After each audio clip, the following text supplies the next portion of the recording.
طبعا اليوم هذا المقطع بدون سكريبت ماشي، بس عن شخص اسمه عبد الله الربيعي. قناته هي تهكرت حسب ما تشوفون هنا بالثمنيل، لكنه هو شنو؟ هاي قناته الثانية جوا، هاي قناته الثالثة الرسمية، البقيات تهكرن وراحن. هاي قناته هنا كان منزل بيها مقطع بس ما راح يفتح لي انا حظ الفقر هنا. what the fuck اميجو. اوكي هسه شوية ورجعنا. المهم قناته هي تهكرت ونزل هذا المقطع، قال انه قناتي تهكرت وخسرت كل شيء، بس هو واحد افهم من قناته الاصليه. ليش ما اعرف صراحه. هو اكيد شيء راح يطلع عندنا هنا بالصور، اسوي له توقيف. المهم هي هاي قناته. اذا اطلع لكم على الويباك ماشين بعدين راح المفروض طلعت لكم على الشاشه فتصوره للويباك ماشين، راح تطلع لنا هذا المقطع اللي بالبدايه انه هو موجود بالقناه مالته، بس هذا البطل منزله هنا. فاحنا نشوف بدون مقدمة، بدون يا هلا ويا هلا بالشباب.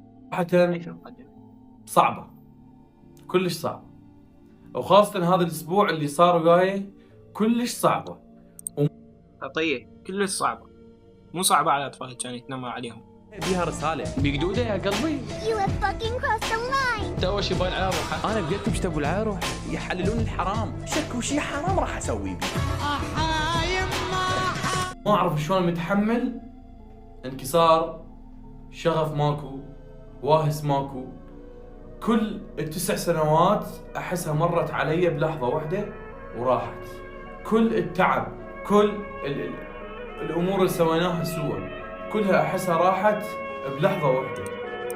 أحسن هاي ضربة عائدة إلك. شبعت الناس تنمر وسب. البارحة أكيد كلكم عرفتوا القناة مالتي نزل بيها مقاطع غريبة، مقاطع واحد قاعد يعصر حب شباب ما أعرف شنو. طبعا هذني مقاطع أنا عندي شكوك. أنا طبعا حسويها من بلور لأن لعبان نفس ماشي. شاكك إنه هو بالع 3 سترايكات، وأعتقد إنه أنت من تبلع 3 سترايكات راح تقدر تنزل، بس بخلال الفترة اللي تقدر تقدم بيها طعن بالسترايك. ويصور وينشر بيه. فهو نشر هالشي. نعم. القناة هكرت مع الأسف من قبل أحد الشركات اللي أني ردت سويت إعلانات، مع العلم إنه أني من أكثر الأشخاص اليوتيوبر اللي يحافظون على قناة. راح أختصر لكم هاي السالفة. يقول إنه يوتيوب العراقي أرباحه ضعيفة وما تجيب فلوس ما أدري شنو، والفلوس اللي نجيبها من عند إعلانات مالت الشركات مو من إعلانات اليوتيوب. هو شنو يقول نزل التطبيق على أساس أسوي له إعلان، نزلته على الحاسبة، من نزلته فتحته وعفته ماشي. من فتحه هو طبعا ست تلقائيا لأن هو مالوير. المالوير شو يسوي؟ يبوك كل شيء عندك على الحاسبة خوش.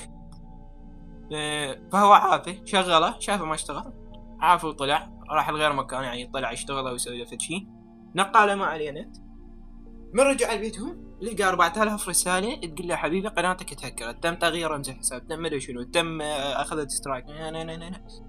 راح اختصر لكم إياها هنا. أطب بسرعة على الحاسبة، طبيت شغلت الحاسبة، طبيت لقيت الايميل طاير. الايميل يقول لي سجل دخول، اطب يقول لي احط الرمز، احط الرمز ما الارقام وشي ترابطها بالايميل كلها لغات، حتى مال خطوتين هاي مال فعل كلمة المرور والمصاحبة والرموز الثمانية كلها اللغات. اي نفس ما قلت طرد من الحساب وكل شيء سواه. بس هو انت حبيبي ظليت تتنمر على البشر كلها. يعني الطفل يطلع لك عندك كم حسين السادري، اقدر اراويكم اياه هنا. حسين السادري استلم مقطعين 3 4 مقاطع هواية كلش قاعد يستلم بيها ويحكي عليه، يقول له ليش تسوي وليش ما ادري شنو والى اخره. هاي هنا هذا المقطع 20 دقيقة استلمه وطلع هواية ادلة عليه، وهذا المقطع همينه استلمه وطلع عليه هواي شغلات. بنية سودا يتنمر عليها، اطفال. يعني الطفل العراقي اذا يطلع من بطن امه مو يطلع لها الاستاذ يا استاذ الدكتور يقول له اهلا بك في العراق، لا يطلع له نيو اوبجكتيف اتشيفد، سرفايف، عيش، تجنب هذا المخلوق، عيش وتجنبه. تحس نفس هذا بكريتشر كوماندوز يركض وراك ويقعد يتنمر على العالم.